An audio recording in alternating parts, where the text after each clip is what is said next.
And we welcome back Bronwen King. It's been a while since we've had you back on Good Living, Bronwen. It's lovely to see you. I know, it's lovely to be back. How are you? Very, very well. You're very excited about the gluten-free food and allergy show this weekend. It really is what you're all about in terms as well, isn't it? Well, that's right. We're promoting healthy eating, and for a lot of people that have allergies, how to cook and how to feed themselves in a way that looks after themselves is very, very difficult. So the show this weekend is going to have a lot of answers for people, as well as a lot of wonderful free products and some very bargain discount prices on some of these products as well. Great. And fantastic advice. As you said, it's people can find it quite limiting, but it's nice to know that there are so many different options out there, isn't there? And they can get the nutrients that they still need. Exactly. And I think sometimes people think when they've been diagnosed with an allergy that it's the end of the world in terms of their food. Where do I start? What am I going to do? You know, they flounder for a while. So I think having some very simple ideas, and I'm going to be actually talking about how to substitute in cooking, and it's actually not that complicated.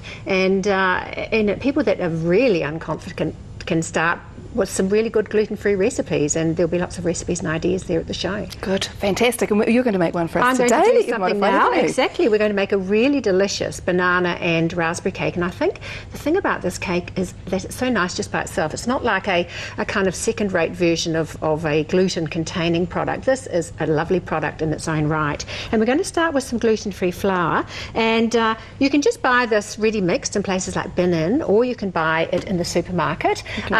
And that makes it easy. Or you can mix your own once you're a little bit more confident with using the different types of flour. But I've just got 2 cups of this gluten-free flour, and then I'm adding 3/4 of a cup of sugar. And it's really important with gluten-free flour to have some raising agents, and probably more because because you need to aerate it a little bit. So we've got 1 teaspoon of baking powder and 1.5 teaspoons of baking soda. Okay. So that's the dry mix, and you just mix that around. This is really a kind of cake that you can whiz up in minutes if you've got the ingredients. That's great. And particularly if you've got a few dead bananas in the fruit bowl, which most of us always have. Perfect. So I've got 3 dead bananas that I've squashed up, and bruised ones are fine. You do not have to have good. In fact, they're better. So I've got 3 bananas that are mashed, just 1 tablespoon of milk, and people that have milk allergies could use a soy milk or a rice milk. Good. 2 eggs, and people with egg allergies. If you've got egg, wheat and milk, I think it's going to be, you do have your challenges. Yes, you do, exactly. But there are egg replacers that you can get in the supermarket too, and we'll be talking about that at the show. It's great that people are being so innovative, isn't it, now, to come up with recipes and things like that. And to make the products. The products, that's right. Big sections in the supermarket now, and places like Bin In that have lovely recipe books and all the ingredients there.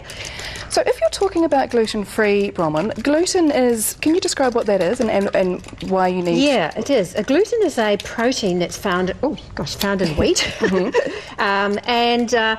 Some people do have an allergy to it. It's what gives bread its structure. When you add water to it and mix it, it becomes very strong and elastic, which is why gluten-free products often have a kind of dry, more crumbly texture. They haven't got that real structure, and that's what we've got to try and compensate for with gluten-free products. But there are ways of doing it.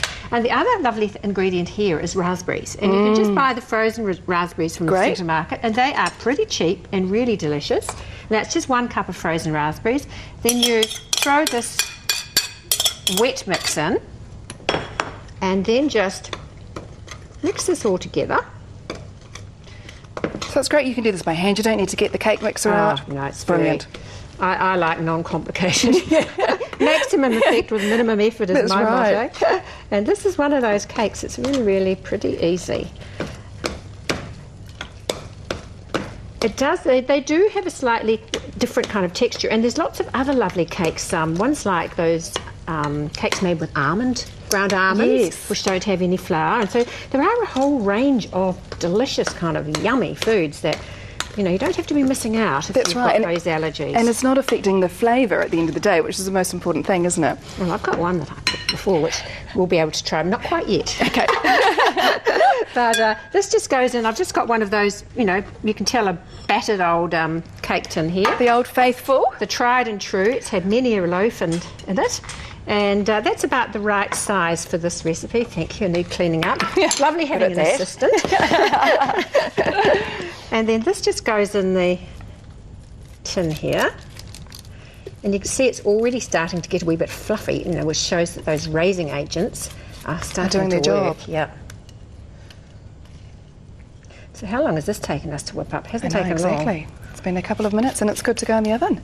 Yep. All right. And well, it goes in about 175. Mm-hmm. Often with gluten-free cooking, you do cook them at a slightly lower temperature and for a bit longer. Okay. And this is to prevent them drying out and going too crumbly. All right, sounds good. Well, we are going to have a finished product to show after the break, and it'll be taste test too, I think. So stay with us. Thank you very much.